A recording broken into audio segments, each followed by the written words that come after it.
It's all lies. Well, on that note, welcome to Notorious Women Podcast. I'm Lavetta. And I'm Miriam. And this is Notorious Women, a comedy podcast about some of history's most notorious women.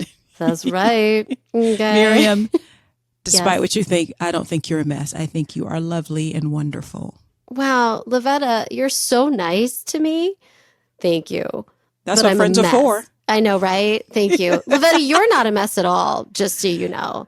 Like, I would agree with that. You are so, like, when I'm in chaos mode, like, Lavetta and I talk to each other a lot. I don't know if y'all know it, but you probably can tell. But Lavetta is just this calm, like, she'll take a breath and she'll, like, figure it out. I don't do that. I don't. I don't know. It's all lies. My facade is working. No, you know what I'm like? I'm like the duck. On the surface, It looks calm, but underneath, it's like it's going like a mile a minute. Okay. I told you, but you're a cute duck and brain. Should we get started? Yeah, we should probably get started. Yeah, that is the secret of life. That's the secret of life, to be pinky and the brain. I'm just saying. I mean, kind of. I like it. Also, they're funny, so you know. Oh my God. Did you ever see the episode when they broke up? Oh, yes, so I did. It was hilarious. They can't live without each other. It's the most beautiful love story, honestly. I love it. I introduced my kids to Animaniacs and they love it too. Yeah. Aww. I was like, but now that they love it, but they also see it as like mom's favorite. That's like mom's show. Oh, it's one of those. Yeah. And then when they get older, then they'll look back and be like, actually, that was really good. Well, honestly, it's one of those shows. Then they'll look back and be like, oh, I get it now. Yeah. Because it's brilliant in that way. Like totally appropriate for kids. But like there are jokes in there they're just not going to get. Right. But that's like the beauty of like the adult, animation that's for adults and children, kind of like what Pixar has like mastered. Oh my God. You can watch it and then later on you watch and you're like, oh, I get it now when you're older, but Yeah, exactly. So I believe I am first this week and so my notorious woman this week, Miriam, is Merle Oberon. Okay. Do you know who that is? I just feel like that's a familiar name, but I don't. Yeah. I'm going to go with no clue. I do. Do I? Okay, go on. Curious. Okay, so this is going to be interesting. This is going to be good. So Merle Oberon was born Estelle Merle O'Brien Thompson on February 19th, 1911. Okay. Now, most of us know her as a British actress who began her film career in British films such as Anne Boleyn, in The Private Life of Henry VIII from 1933, then in The Scarlet Pimpernel from 1934, and also, but most famously, in Wuthering Heights, the 1939 adaptation of Emily Bronte's a novel of the same name, alongside Laurence Olivier. Shut up. I've seen it. Yes. I've seen that movie. Yes, of course you have, because you're a nerd like me. Yeah. Nerds unite. Oh my God, we're the same. That's so nerdy. That's really nerdy. Okay. Yeah, so most of us know her from that. And then when she came to the United States, to Hollywood, that is, her major film debut was in The Dark Angel in 1935, for which she was nominated for an Academy Award for Best Actress, but lost out to Bette Davis. I mean, so that is what I love me some Bette Davis. I'll just say that. Come on, like I love Bette Davis so much. I can forgive her for being in what's that movie where she's playing a Southern woman debutante on is Jezebel. She's on a plantation. Nope. Because one thing Hollywood loves in the 1930s. Oh yeah. Is a story set on a plantation. I tell you. Yeah. That's their favorite. And like a white lady who is too hot. She's too hot and needs so much help. And we are to Infinity. feel for her. Yeah. Yes. We are to, that is where our empathy shall lie with this white woman who is overheating. While living in the big house on a plantation, and all her problems. Now, so many problems. I mean, it's hard overlooking the niggers in the surrounding areas while they work to death. Sometimes you tell them what to do, and they don't do it as quickly as you want them to. It's very stressful. As I sit on my porch and drink my sweet tea. Okay. It's so funny. I hate Gone with the Wind, of course, but the only like homage to that I like is the one from Carol Burnett. Oh my God. That classic yes. one? Oh my God. The curtains. The drapes. Yes. Honestly, I don't know if it's worth watching the movie for 4 hours, but it might be just for that clip. No, I mean, just watch, go on YouTube and watch that clip on the Carol Burnett show of them reenacting. It is the Wind. Yeah, it is the funniest thing. Oh my God. I love Carol Burnett. God. I love her for that because every time I think about Gone with the Wind, I think of that image instead of the actual movie. Like she fixes it for you. That's excellent. Oh my God, it's great. I remember watching that movie in high school and being like, am I supposed to like this? I remember being confused. Who am I supposed to feel sorry for? I'm very confused, but that was, me. I don't know. Yeah, it's like when you watch old Woody Allen movies or not so old Woody Allen movies and his girlfriend is 16 and you're like, am I like rooting for this relationship? I don't know that I am. Am I supposed to be? I feel like I'm not though, No, I'm not. So Merle is so now you know who I'm talking about. So right, yes, absolutely. Yes.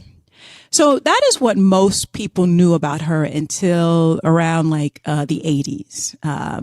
Okay. Now, because she died in 1976, I have it in here somewhere, but because I'm going to tell this in like a non-traditional, non-linear way. Okay. So that is Merle Oberon. That for a long time that was her legacy, and we're like, oh, she's one of the classic Hollywood actresses. Yes, but that's what I know. What makes her notorious, and the reason I'm covering her on this podcast, Notorious Women Podcast, don't forget to subscribe and tell your friends about us. Back to the story. As my children like to say, because they watch a lot of YouTube, smash that subscribe button. Did I do that right? Did I say that right? Yes. Okay, yes. I practiced. Yeah. Smash it, you guys. Smash it. I'm old. Okay. Now, what makes her notorious is it's her backstory. Okay. So when she arrived in Hollywood in the 30s, the story that was told was that she was born in Tasmania, Australia, to author Terence O'Brien Thompson, a British mechanical engineer from Darlington, and his wife, Charlotte Selby, a Eurasian woman. Okay. But that her records had been destroyed in a fire. So 1930s America, we're like, she's obviously British lady. Okay, I don't know where like Ceylon is. I don't know. Okay, Australia. Oh, okay, there's white people in Australia. Okay, yeah, okay. She doesn't make me feel uncomfortable at all. At all. That's fine. But after her death, the real story behind her identity and her real life came to light. And now just keep in mind, in context, everybody lied about their background in Hollywood. Oh, yeah, 100,000%. It was the job actually of the studios. They have a whole PR, department to change your name, to, move your hairline back, to color your hair, whatever they need to do in order to make you into, let's say, they need hunks. They need, the fiery, heroine. They need, a Betty Davis. They need Joan Crawford. They need whatever they need for their particular studio. Because this is when the studio system was in full effect and you signed a contract with the studio and they paid you weekly. Yes. So everybody lied about their background, right? That was expected. Oh, yeah. So the fact that when Merle's actual background came to light, it was shocking. Not really shocking to us in the modern day, but back then you can understand why she hid a lot of the stuff that she hid. Okay, so according to a documentary from 2014 called "The Trouble with Merle," Merle was later found. It was later found out that the woman that traveled with her mostly was a darker skinned woman. That she had a darker skinned woman that was her maid. That woman turned out to actually be Charlotte, her mother. I knew it. Well, Right? I knew it 4 seconds before you said it, but 5 seconds I didn't know it, but 4 seconds I did. Wow. Okay. Was her mother, and her maid. mother was of East Indian descent. Oh. East Asia Indian descent, right? Okay. So, but later on, another secret would come out. Okay. Charlotte was not Merle's mother. What? Okay. Charlotte was Merle's grandmother. Oh, hey. Wow. And Charlotte was actually raised alongside her mother as her sister. Wow. Yeah. Okay. So, but let's just tackle these separately. Okay. Okay. So Okay, the there's a lot. background is, yes. So the background is basically, in the 80s, actually, her, the nephew of her first husband did some research and he found, actually, no, I'm sorry, back up. So actually in the 80s, one of her distant relatives went and did some research on her and found her birth certificate that she was born in Mumbai, India. Oh, wow. Okay. And so again, the woman that she said was her mother, Charlotte, she traveled with Charlotte. Everyone had met Charlotte. No one really had met Constance because Constance had been since estranged from both her mother and her daughter, basically. Wait, Constance is who? The grandmother? Wait, No, Charlotte is the grandmother purporting to be the mother. Right. Constance is her real mother. Got it. Okay. Okay. Now, according I need like lines and graphs here, but I can do this. I know. But one of the reasons they hid it, for several reasons, but so Charlotte hid the fact that Merle was Constance's daughter is because Constance gave birth to Merle when she was only 12 years old. Oh, God. Ugh. Which was a result of rape. Oh, my God.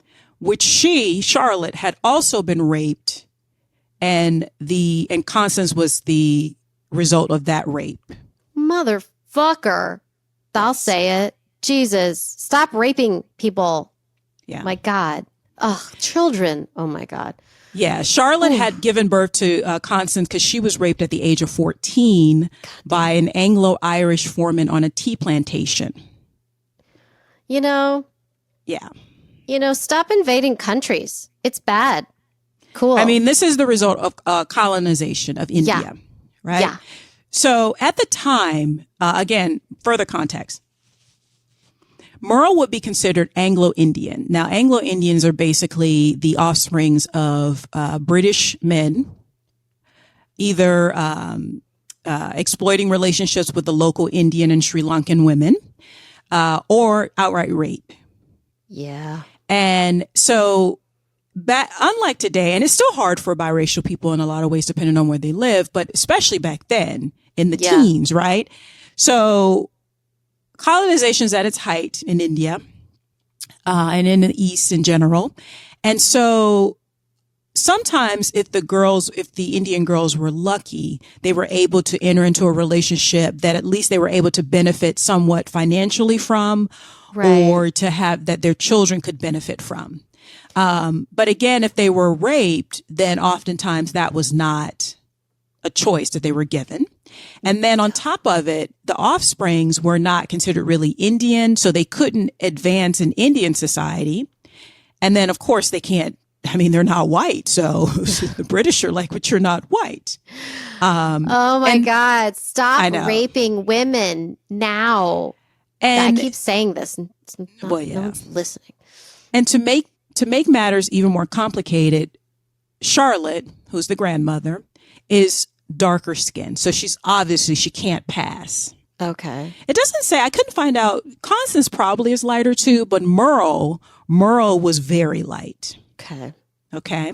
But even so, the backstory that we hear is that, so remember I told you all about like she was in Anne Boleyn and Private Life of Henry VIII and Right. and that backstory, and she was born in Tasmania, that was crafted mainly by her first husband, Alexander Korda.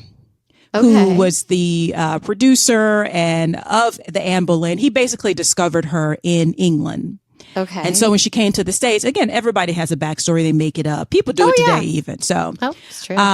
but that was and so they kind of used Tasmania because Americans didn't travel. Well, I mean, kind of like today. They didn't know, but they knew Australia. They knew that white people were in Australia, and that could exclude a little bit of like the exoticness that they could kind of detect in her. She's white, but she's Tasmanian white. That's fine. Yeah. Okay. So Alex and People are Merle. Stupid. All right. Well, they on. needed a story. So Alex and Merle, they basically passed Merle off when she came to Hollywood as an upper class girl from Hobart who had moved to India after her father died in a hunting accident. Oh, that sounds very white. Yeah. Yes. Yeah. Right. The whole hunting. That's like blindingly white. You know what I'm saying? Yes. Yes. It's like translucent white. Yeah. Yes. Okay. And correction here. So they found her. So her nephew found her records in. It turns out he wasn't her nephew. He was. Anyway, it turned out that he found her records. He tracked down her birth certificate in a Bombay, British India records department. Okay. So he thought he was her nephew, but it turns out he was just her half brother. Okay. Because then that's when he found out about the Charlotte and Constance switch as well. Oh. So a lot of stuff. Now I'm not really sure if Merle was aware that her mother was her grandmother. I can't quite figure out if she was aware of that. Okay. That was my question. Did they ever tell her who her mother was and what happened? I mean, It could be she found out because her half-brother nephew, actually tried to reach out to her later in life in Hollywood, and she refused to see him. And partly because maybe she was afraid that she'd be outed as half Indian or not. But it's kind of I'm kind of unclear about that. But what is clear is that she knew that she was not white. Yeah, okay? I mean, the woman raising her was darker, and she was in India. So, yeah. I mean, yeah. Now, with her background fully obscured, though, but because she was able to obscure it pretty, for the most part, pretty successfully, she was able to enter into Hollywood and be considered a leading lady because only white women could be considered as leading ladies. What? And Shocking. that's why so technically she's the first Asian woman, an Indian woman, to be nominated for an Oscar, but it's complicated. I was going to say, does that count? How does that work? What do you think? I know. I mean, we would count it, but it's misleading is what I'm going to just say. Yeah. I mean, here's the thing though. I don't know. Like, we live in a fucked up world, and she comes from a fucked up situation. If she's, girl, get your money, do your thing, do it. I'm not here to stop you. I don't know. Now, also, I'm just going to go through the Hollywood kind of thing, just kind of talk about that, and then I'll go back to like the real thing. So it's kind of like we're playing what we think is the drama, and then I go into the melodrama. So when she arrived in Hollywood, she signed with Samuel Goldwyn's company. And again, it's all about getting that studio contract because he needed a star. He needed a star like Bette Davis. And she was like, I'm here. And he was like, yeah. Okay, and she, good. She had been in Anne Boleyn. She had played Anne Boleyn and she, and Korda was well respected in British entertainment industry. So, they're thinking she's going to be another Vivian Leigh. She's going to be, the Brits are coming over, right? So, yeah. But there was something, again, that even on screen, you couldn't really see in person, but they said on screen because it highlights everything, you could kind of tell. And even in the, oh God, what's that famous one? Even in the Scarlet Pimpernel. Oh, yeah. She occasionally her accent would slip. And reporters even in Hollywood would kind of acknowledge that there was something Orientalism about her, because Orientals were people back then, not rugs. Mm-hmm. Yeah. Orientals are rugs people. They're not people. They're rugs. It's Asian people. It's Asian people from Asia. So many PSAs, so little time. Go on. Oh my God. And so they worked really hard to work on her accent. She also, since a young age, had been using skin lightening creams, bleaching cream. Yeah. Oh, wow. Okay. Which were very prevalent back in India and continue to be very prevalent, unfortunately, today. That's so sad. Now but again, she's in Hollywood. She's working. It all seems to be going well. But then in 1937, she was in a car accident and her face was scarred. Oh, really? So, yeah. So cinematographer and her future husband, a man by the name of Lucien Ballard, famously developed a technique that lit her in a way that would obscure her blemishes. Oh. He created a light, basically, that would highlight the light in the actor's eyes, and the light was called the Obi. Do we have him to thank for the ring light? Is that probably OG and I forget ring light? What the Thank Obi. You. Yeah, the Obi also is. I forget what they call it now. I think it's I'm not a tech person, but yes, that okay. The idea of the ring light it stems from this idea, and it was called the Obi after her. Oh my God, the Obi. The Obi. Oh, okay. Her last Oberon, Yeah. So got it. Now, I'm with you now. Go on. Some sources say that the technique was also a way to further whiten her face before the camera. Because she was always, even though the lie was, being concealed and it was seemingly working, because she was working in Hollywood, she was always feared that it would come out. So did you see that movie Passing? I did not see it. Okay, you should see it. It's based on Nella Larson, an American novelist. She wrote it, I think it's in the 20s. It's written, and it's, Black people are very familiar with the idea of passing. And it's a tragic thing that people used to have to do that, but oftentimes people who pass, they have to cut off all contact from their community, but also their family. There is a brilliant novel I just read, and I can't remember the name of it. I will find the name. Maybe we'll put it in show notes. It's so good, and it is about it's about twin sisters, one of whom can pass and one of whom can't.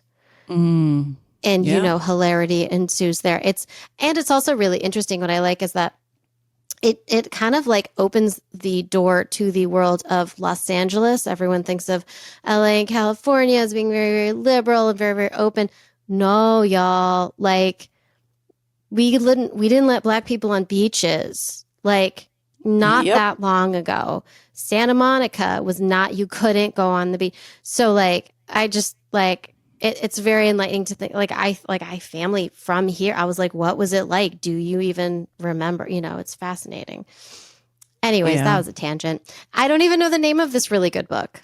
I don't, but I read it. I'll come back to you with it. Yeah, maybe you can come back on IG and tell people about it. I will. I'll do that. Yeah.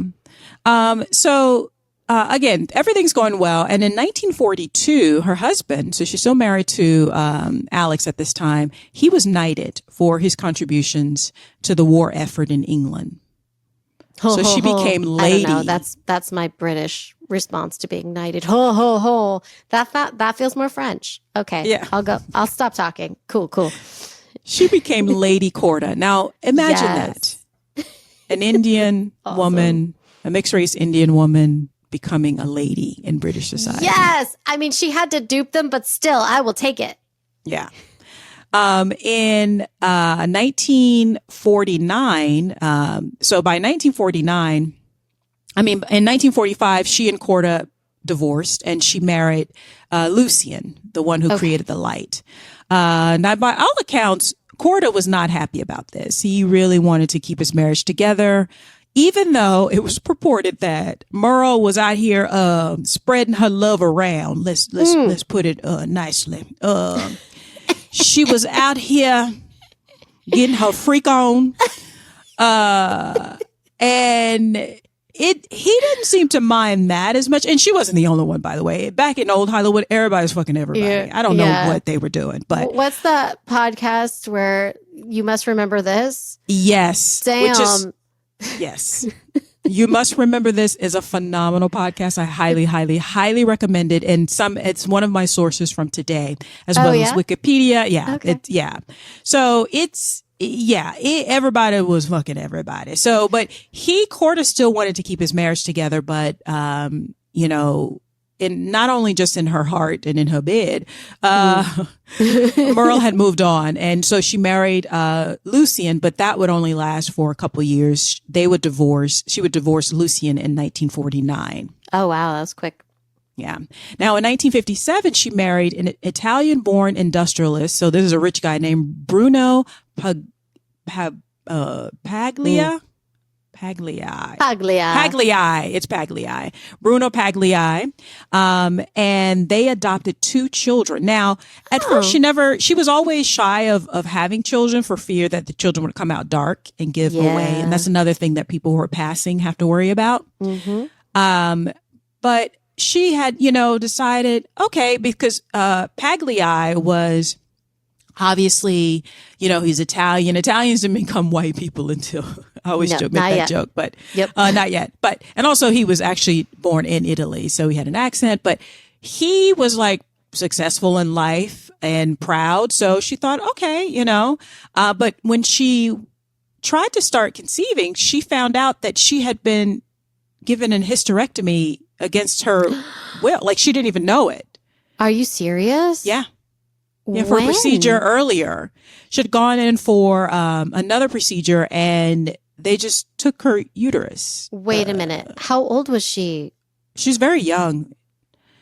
Where was she? I think they used to do that before with women. I mean, with women of color, there's a huge, awful history of that. With women of color, but I think with women that were deemed white as well, I think that was something that they just used to do to women. In my research, it says that it probably happened when she was still in England. But yeah, she was like, what? So that goes out the window.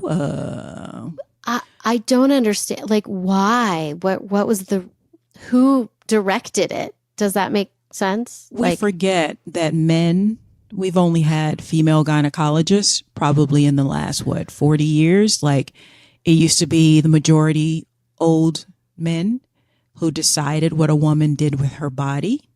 No matter what. Damn, I'm getting angry right now. It's building up inside of me. Damn. Yeah, man, stop it. Just terrible. Now you could sue the shit out of that doctor. Oh, yeah. Yeah. Now, in 1973, she then married a 36-year-old Dutch actor by the name of Robert Walders while they were filming a film called Interval. Okay. She met him in 1973 and they got married in 75, but he was 25 years her junior. Okay, girl, you get it. You're a queen. It's fine. Mm-hmm. And throughout her life, and again, they say, especially on You Must Remember This, they had a special episode about this, and the historian was saying that, later in her life, she kind of let the facade of her race kind of slip a little bit, but she didn't completely come clean. Like she would start tanning, like she would never tan before. And again, it was probably her experience with being married to Pagliai and then tanning became a thing in the 70s also. Yeah, so it's like true. she kind of, she kind of like loosened up, and in the 60s of the free love. So she kind of loosened up a little bit, but she never really came clean.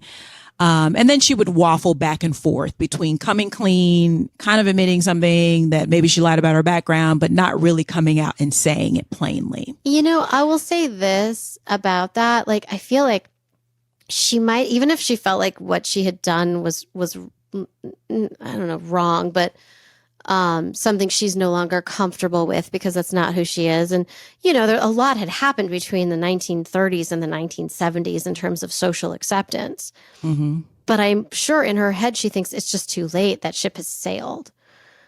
It could be that. It's also, internalization of bigotry, that self-hate, which I'm going to get into in a little bit. Yeah. So, but the waffling back and forth is just human. Again, she seemed a little bit more comfortable. We can look back in retrospect. But again, Corda's nephew, he wrote a book. Okay.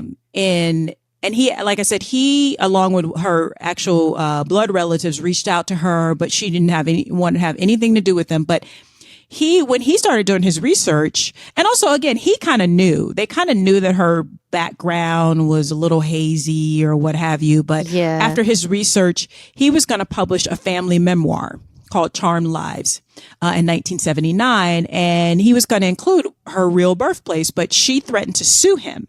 Wow. Okay. All right. So he took it out.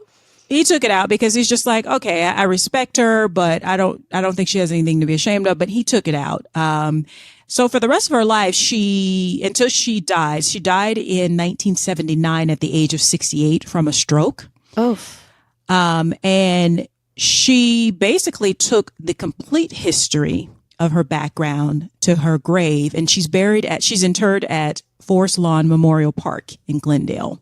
Like, I knew you were going to say that. That's where all the famous people are buried. Those are all the famous people. Now, let's get into the real story. Yeah. Nitty gritty, right? So we're kind of like, what I basically told you is kind of what people kind of were whispering about, because again, there were always whispers about her identity, and she would always be trying to fight them. And then later in life, she became a little bit more comfortable, but so in 1983, again, an Anglo-Indian, of her Anglo-Indian heritage, it was revealed in a biography by Charles Higham called Princess Merle, The Romantic Life of Merle Oberon. Now, they found, again, her birth certificate in Bombay and her baptismal certificate. They also found letters and photographs of her Indian relatives. Wow. Okay. Yeah. So, again, she was born into a society where the offsprings of English colonizers taking advantage of local Indian girls, either through exploitative sexual relationships or straight out rape. So she was born into a very difficult circumstance. And it's in his research, it's reported that, again, Constance is the mother, Charlotte is the grandmother pretending to be the mother. Right. But when Constance was raped and was forced to have, when Charlotte was raped and had Constance, she kind of resented Constance, her daughter, which happens unfortunately a lot when a woman's raped. Yeah, I cannot speak to that. You know what I mean? That's a massively traumatic. Yeah. That's horrifying. And she's only 14 when she's raped. So they're both children. So she basically was not a very good mother to Constance, which is led to their eventual being estranged. So when Constance was raped and had Merle, she oftentimes, that's what happens. She becomes a better grandmother than she was a mother. Yep.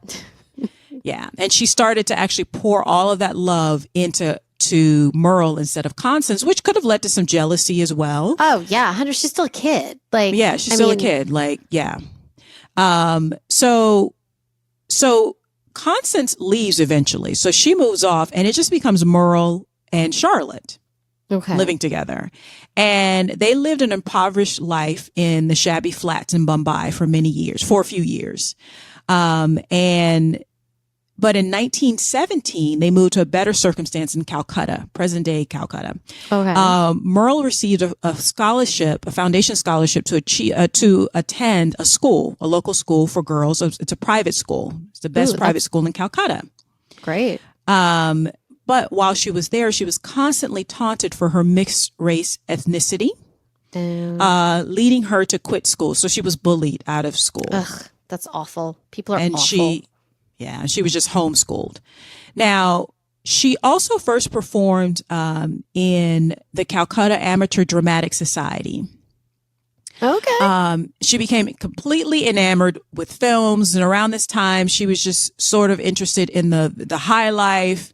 And she started going to nightclubs, and she also started taking on a posh British accent. Okay, how old is this child? Is she like a teenager? This is her. She's like a teenager, yeah. Okay, yeah, that feels right. Yeah. I too had a posh British accent when I was a teenager. You're fighting yourself. Yeah, I think hers was probably better than mine, but that's besides the point. Okay. Yeah, well, India was colonized by British, true. but so. This is also where the skin bleaching cream comes in. I suspect it was probably always around her because it was used everywhere in the area. Ugh. Everywhere. Yeah. I mean, I get it. It's just awful. You know what I mean? Yeah. Like, I don't knock anybody because societal pressure is massive, but it's stupid that it is massive.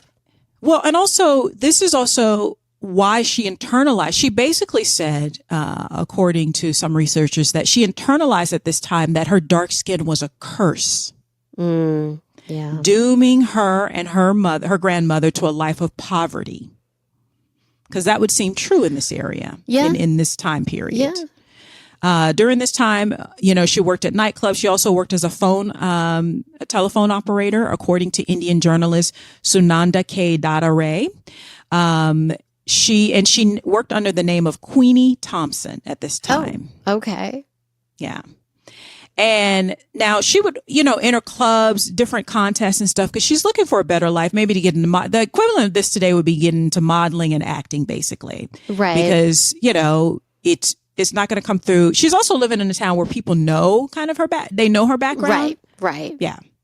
So she got into different contests, and she was going out for film careers, and she also dating.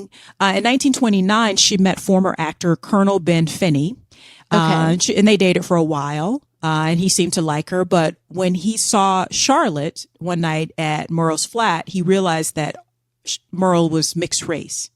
Oh, so he shit. ended their relationship. What a fucker. Motherfucker. Again, she's cursed. Yeah. Because of her skin color. Yeah.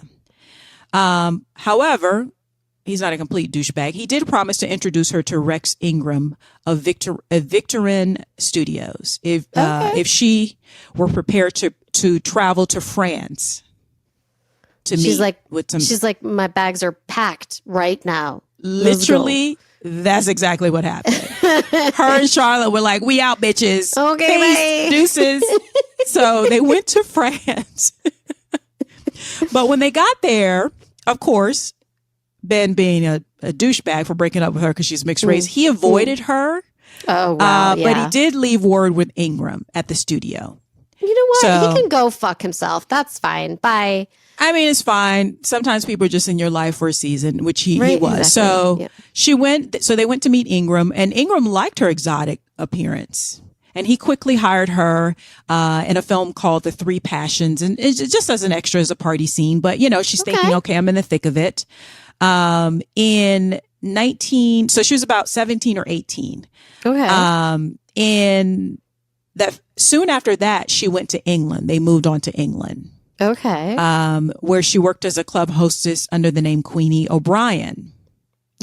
So before it was Queenie Thompson. I was Irish. I know, and right? now I'm, what do you want me to be? And it's so funny because only a person who's like an immigrant to a new country is like, no, you should have kept Thompson. Yeah. Like O'Brien's not going to do you no favors in England. They are not going to like you for now other reasons. Yeah, exactly. Yeah.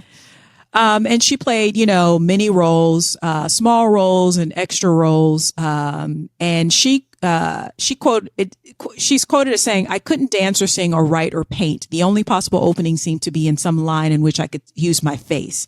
This was in fact no better than 100 other faces, but it did possess a fortunately photogenic quality." Okay. This is what she told Film Weekly in 1939.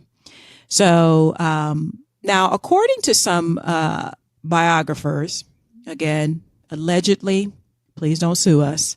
Don't sue us. Merle also worked as, she was involved in sex work to make ends meet. It's not uncommon for women. I know people are like, but like, listen, the world has not given women a whole lot of choices. They just have a lot of options. Exactly. And sometimes women need to make a lot of money. Yep. And you fuck up our education opportunities. You fuck up our brains into thinking we can't do things. And sometimes we need that money, and we're going to do what we got to do. Well, and also she's taking care of Charlotte, so she has to take care of both of them. Now, there was always rumors about this, and in A. Scott Berger's biography of Samuel Goldwyn, he alleged that a night with Merle cost a couple $100 or around $3,000 in today's dollars. I mean, yes. Make that money. If you want this, it's going to cost you. I'm good with that. Yeah. Listen, your body, your choice, y'all. That goes for all things. So within that context, again, she's internalized her dark skin. She's using bleaching cream, which seems to be working. Since she started using this bleaching cream and going out, it seems to be working. So when she arrives in London and she's working, she's spotted one night by Alex Corda, her first husband, and his soon-to-be ex-wife. They were actually out. They were out scouting for his new film, and so they scouted Merle to play Anne Boleyn in that 1933 movie, and that started everything. She was 22 at the time. And so all that stuff I told you at the beginning, that's how all of that started. But before, she started out in Bombay, in the slums, basically. Wow. Then doing the best she can, then going to France and working and, in clubs and, hostesses, maybe doing some sex work there, then going to England, doing the same thing, and then actually getting scouted and getting her first major lead in this huge film. I never walked into the correct bar, is what I'm hearing. I think so. I would go to bars and restaurants, but not the right ones, it seems. But it came at a huge cost because she was living a major lie. And I think I can't stress enough how if people had found out that she was not white, they may have physically attacked her. Yeah, you wouldn't have, the risk really wasn't just losing your career. That was almost a given. The risk she could be being murdered. We have anti-miscegenation laws on the books. And in Hollywood had the Hays Codes also, which codified that certain ethnicities couldn't play certain things. So an Indian person could not play Indian roles. They would put white people in those roles in brown face. And they also had rules that non-white people couldn't be on screen kissing white people. Sorry. That was in the code. I'm laughing because I'm uncomfortable. I just think that this is a shit world. So it's really, I don't really pass judgment on her in terms of the choices she made, because I don't see a way out of the choices that she made. Yeah. You know what I'm saying? And I think that's why we have to give her some grace in this moment. A lot of historians have said that, quote, hold on. It said, quote, navigating an industry that wasn't designed to accommodate her and producing such moving work while fighting those battles. A lot of historians have said that. And that's actually what they said in the documentary from 2014. They want you to look on this. It's exciting and it's scandalous in a lot of ways, but it's also like she was a human being doing the best she could with the circumstances, right? Yeah. As an actor, that's what you're taught. You play a human being in a given circumstance, right? In that circumstance. And that's what she was doing. She was dealing the card she was dealt. Unfortunately, I think she probably also internalized the self-hate. Yeah. Yeah. But think about how many years she had to hide. Yeah. You know, like I'm not a psychiatrist or any of that, but like probably that fucks with your psyche. You know what I mean? Like, yeah, no one said the dark side of you is beautiful. Like not one. Right. All she was told was that side of you is shameful. Yeah. Like that's going to get into your soul at some point. And that's sorry. Well, I'm on. sorry. I'm sad about her because they kind of won. The colonizers won when they convince you that they're right, that you are less than. And that is the thing that breaks my heart for her. But she isn't a Hollywood icon for her contributions to the motion pictures. She's a star on the Hollywood Walk of Fame at 6274 Hollywood Boulevard. And Michael Korda, Alex's nephew, wrote a French novel about her death called Queenie. That was actually adapted into a television miniseries starring Mia Sara, who is actually an Italian-American actress. And F. Scott Fitzgerald's unfinished novel, The Last Tycoon, was made into a television series with Jennifer Beals playing a character called Margot Taft. And many people feel like that's based on Merle Oberon's character. Interesting. I mean, the only the positive I can take is that we know now, you know, and then we can talk about it and we can understand the history a little better. And I like to think we duped a lot of white people, and that makes me happy. Yeah, I totally get it. I love that because, there's but people have been passing for a long time, right? Yeah. And there's there's a rumor that what's the president? I think it's Garfield. That Garfield is actually a black man. Yes. Really, so I didn't know that. But I'm all for for duping the white people. I just wish we could do it and still know that they're wrong. Part of me feels I hope that wherever she is, if you believe in afterlife, that she can finally be proud of who she is because, God, the spirits, whomever, the universe made you and you're not wrong. You were made. So you're not wrong. You're not wrong. You're not, and your existence is not wrong. I really think this is a story about what happens when you are shamed that, and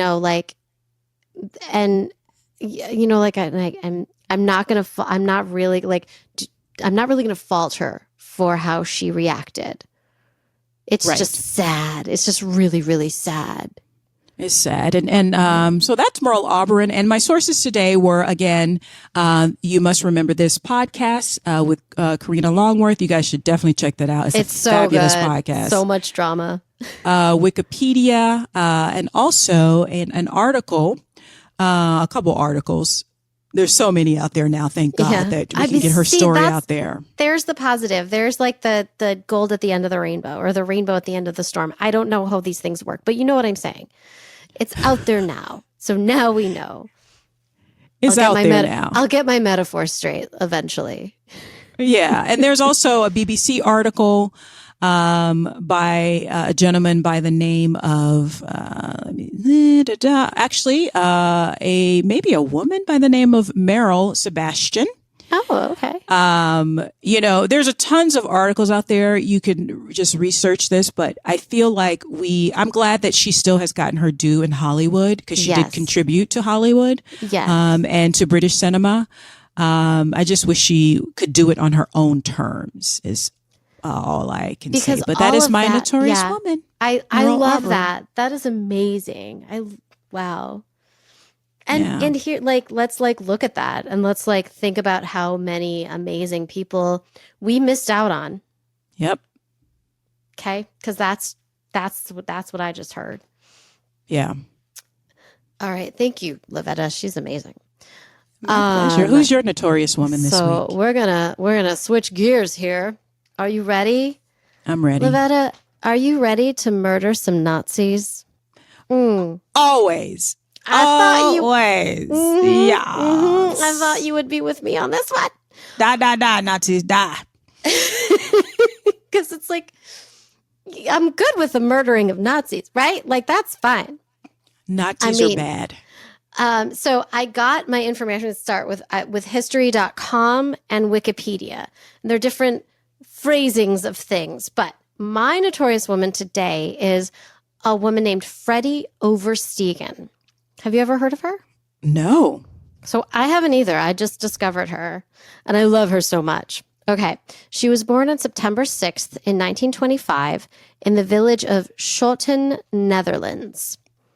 So her family lived on a barge. So they lived like on the water. And it said, there's like one line that said before the war, her family had harbored people from Lithuania in the hold of their ship and hidden. I don't exactly know why was happening, but that they did that. Her parents divorced and she was raised by her mother. And after the divorce, they moved to a small apartment and lived in poverty. So her mother considered herself a communist and taught her daughters the importance of fighting injustice, which is like, side note, communism, it just means like, it doesn't mean like what Russia did, because that's not even communism. No. Right? That's exactly totalitarianism. Yeah. Communism theoretically is we all work together. Like, yeah, like especially I joke at this with, time. Yeah. Right. Like we all work together for the greater good of the whole. That's the idea, right? So if you decide that a few groups of people should be murdered, a communist would be like, nope, that's a bad idea. Okay. Exactly. Yeah. Exactly. So it's like, here's your quick hit information here.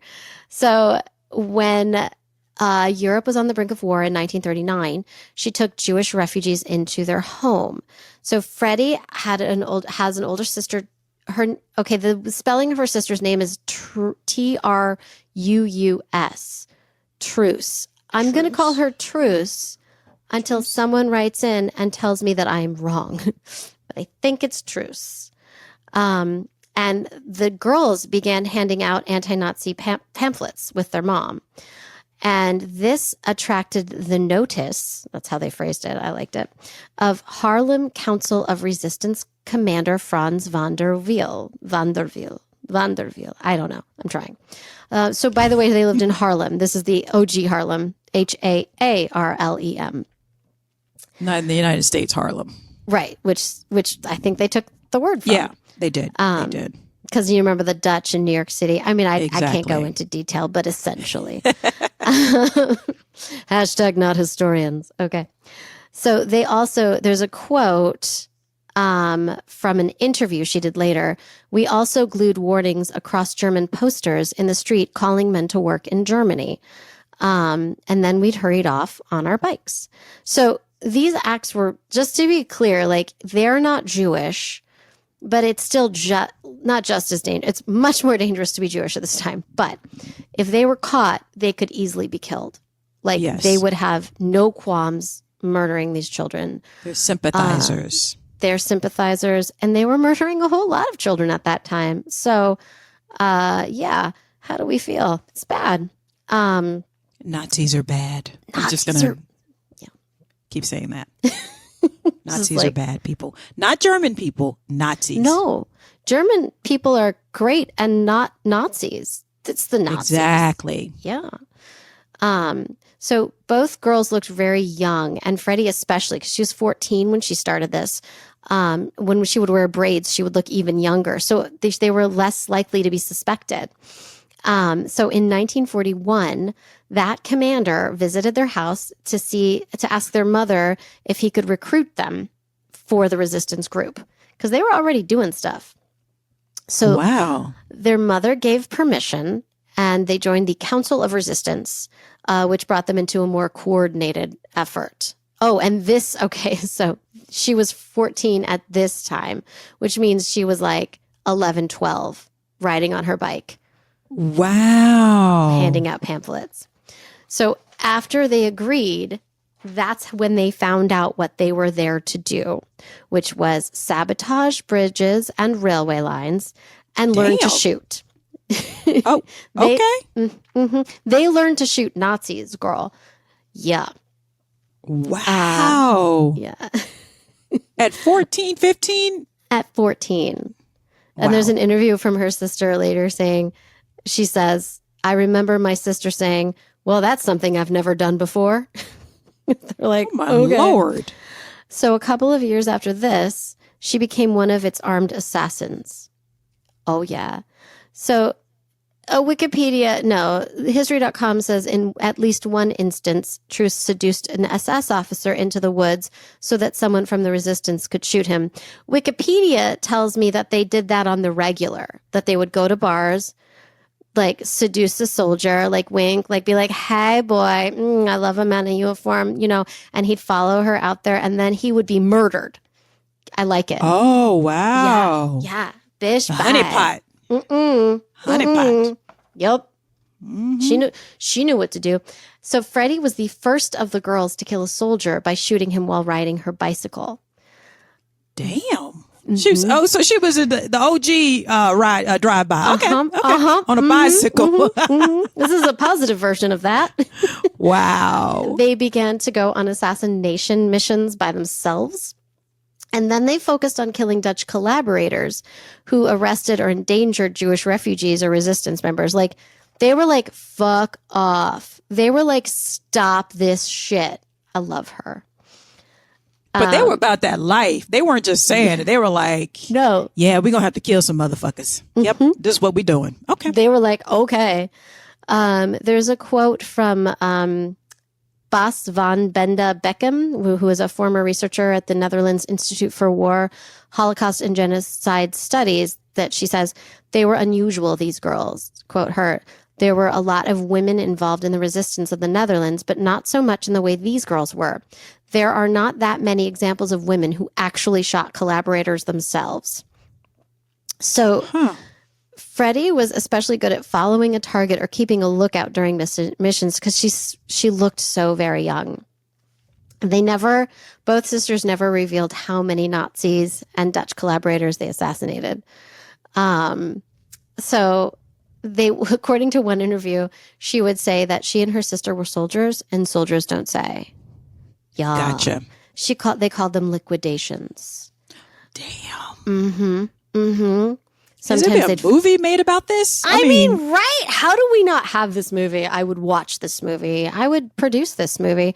Yes. And when I was 14, I would want to play her, but I'm Jewish, so I probably wouldn't. But I could, right? Yeah, you absolutely could. Thank you. I'm literally asking for you to say that, and you did. I appreciate it. Thank you. That's what friends are for. I know, right? So other things they did, they would bring Jewish refugees to a new hiding place. They would work in the emergency hospital nearby. They would rescue Jewish children from concentration camps, and they would blow up. Yeah, like that. Oh, I didn't know that. Like, that makes me cry. And they would blow up those railway lines. Yeah, they did. So in 1943, they joined forces with another young woman, Hannie Shaft. So Hannie Shaft was a former university student, and we could get into her. She has a whole other story. She dropped out because she dropped out of school because she refused to sign a pledge of loyalty to Germany. So the three of them became very, very good friends. And they formed a sabotage and assassination cell. In 1945, 3 weeks before the war ended, Hannie was killed by the Nazis. So, little fun fact, Hannie's last words were, this is a lore, but I like it, and I'm going to go with it. Her last words were, I'm a better shot, after initially only being wounded by her executioner. Boom. Damn, that's gangsta. Yes. Mm-hmm. Yes. Yep. Yes. Mm-hmm. So, yes, ladies. Yes. I mean, they're just badass murdering Nazis. They're my favorite. So after the war, the sisters dealt with the trauma of killing people and losing their best friend. So Truce created sculptures, and she spoke and wrote about their time and the resistance. I think she became an artist. And Freddie coped, quote, her by getting married and having babies. She had 3 kids. She married, oh my God, you know what? I didn't write it down, I don't think. A guy named Jan. Really nice guy. I don't know much about it. Anyway, they got Jan. married. They were happy. Did they stay in their home country, or? I think they did. Okay. And it was hard.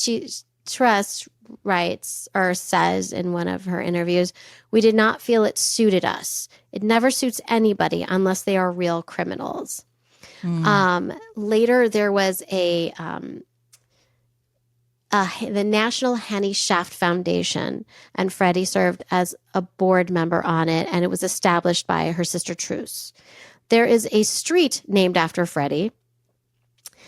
Now, both women lived until the age of 92, like Truce and Freddie. Yeah.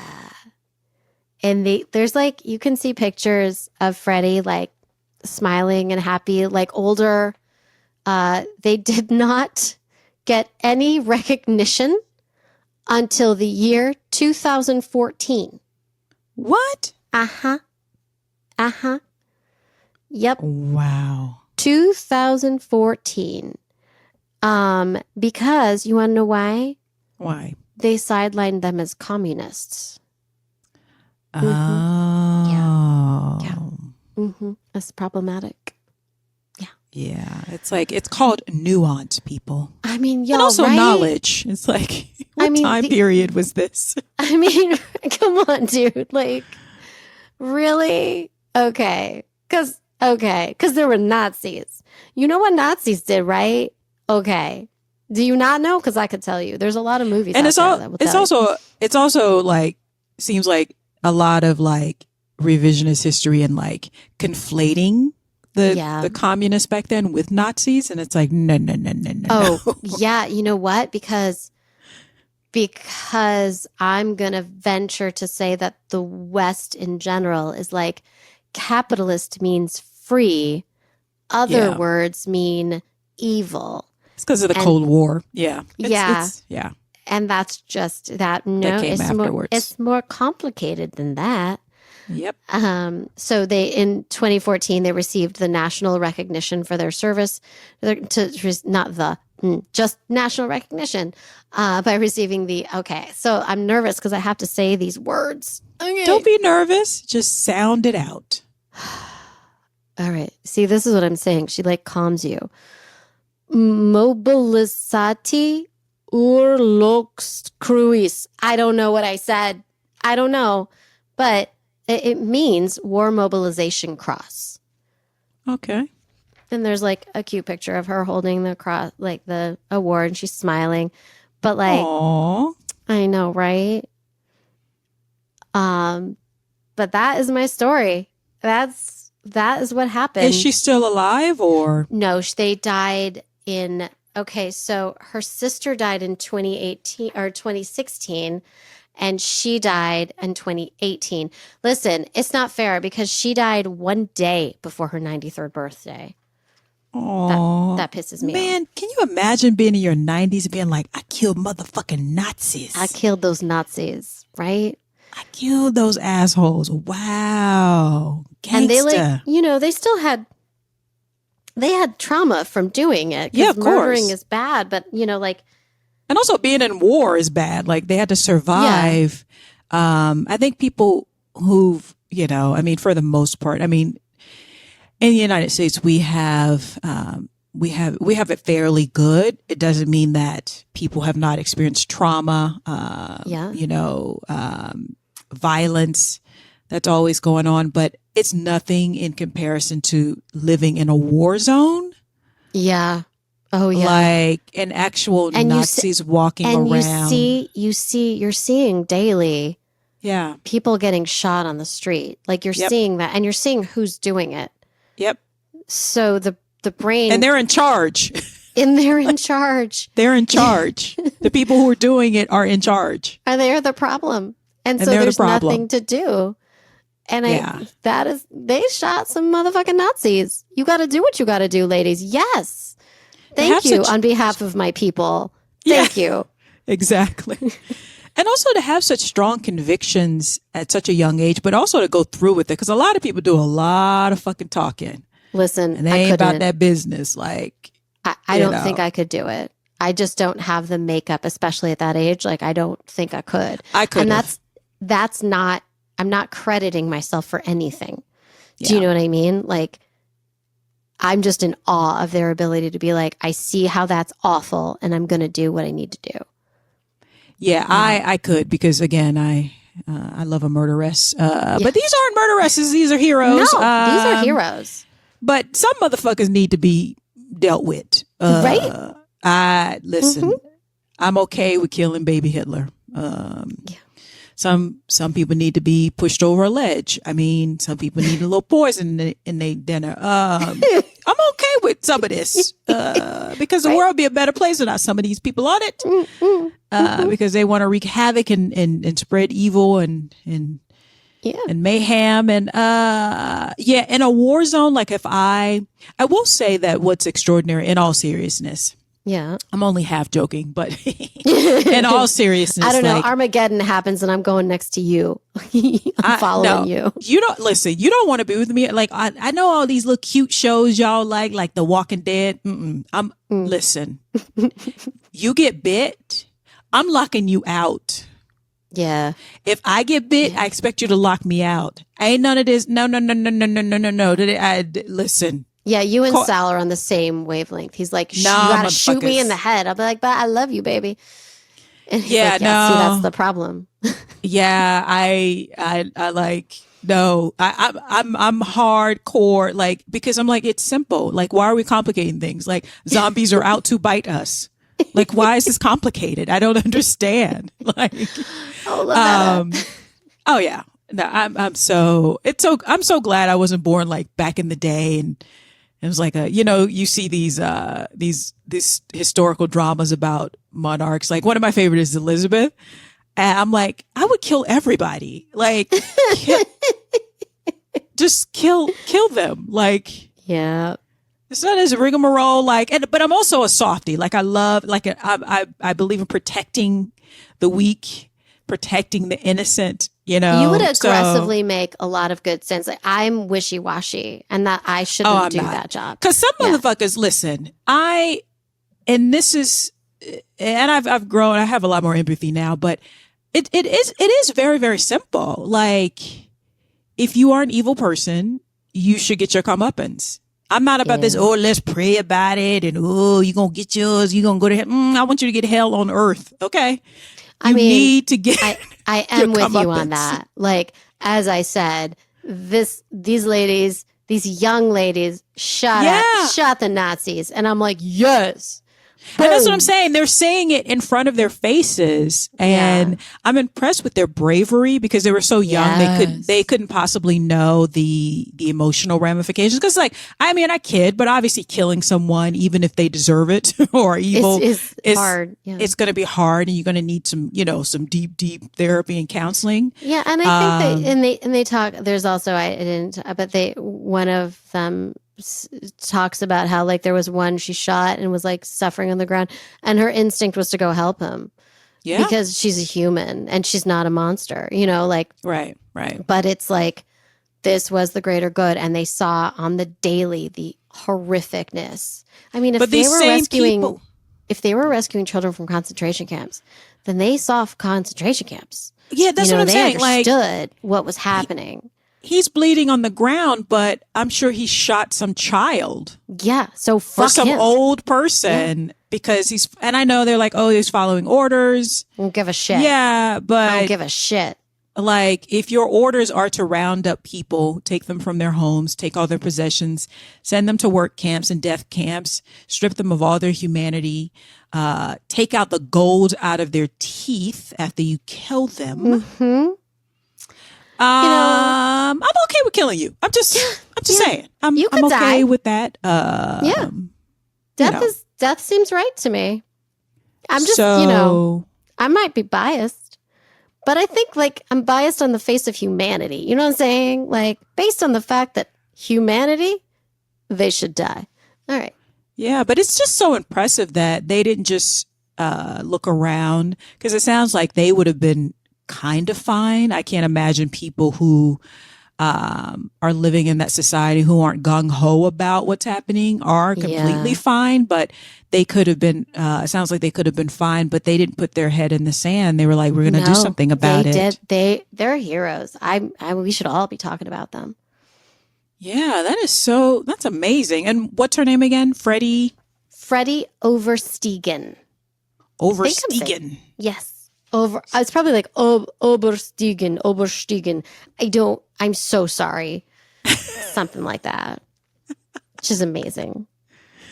Completely amazing. Like, it's about, this podcast is all about like women choosing their lives. Some choose, make the wrong decisions, and some make, great decisions today. We had one who was, forced into making a decision and kind of internalized what she had been taught. And so unfortunately wasn't able to find free, actual like full acceptance of herself. And then it sounds like one is like, oh no, this is wrong. I'm gonna do something about it. I'm gonna murder some Nazis. Yeah. And live to be in her 90s. Yes. That's such a beautiful story. That's a beautiful Such story. an interesting day. I know, right? And these motherfuckers around here, like, I can't wear a mask. and these teenagers are killing fucking Nazis. And the people are like, oh, I don't want to get a vaccine because I want to cough all over you. Is your mask choking you? Is it really choking you? Okay. All right. I saw an article saying that good-looking people are the ones who want to not wear masks. I'm like, no, that's not right. True. Not true. No, 100% a lie. I have so much proof. Anyways. Because most of the motherfuckers I see like demanding that they trying to talk all in your face are the ones who really should cover up their faces. They really should. Those are the people that get so close to you that you know how ugly they truly are. You know what I'm saying? Like, there's no question. Anyways. Yeah, I know. Well, guys, that wraps it up for another episode of Notorious Women Podcast. Guys, remember to subscribe, like, and share our podcast with anyone you think who might like this. Also, our Patreon is back up. So our Patreon is up. Is up. I wrote a song about it. That was the song. I hope you liked it. So if you guys want to support this show, you want to donate, you can do it for as little as $2 a month. We have different tiers. So just go to patreon.com and search for Notorious Women. And that's patreon.com/Notorious Women. You may have to just go in and put in, like, do a search, but yeah, just go to there. Patreon. We're there. We're cute. And we'd love to have, if you want to support us, it'll break down like what you get for different tiers. And we'll have like extra content behind the scenes. And, some of which will be like, we usually chit chat a little bit before we start recording. Yeah. So you'll get access to that and just extra stuff. We'll talk about like, TV shows we're watching, or like just kind of, do our little spiel, but rants, yeah, etc.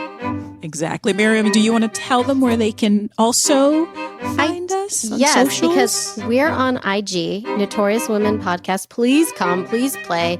We have so many conversations that sometimes I need your help, right? Because I feel like if you're listening to this podcast, you could be helpful.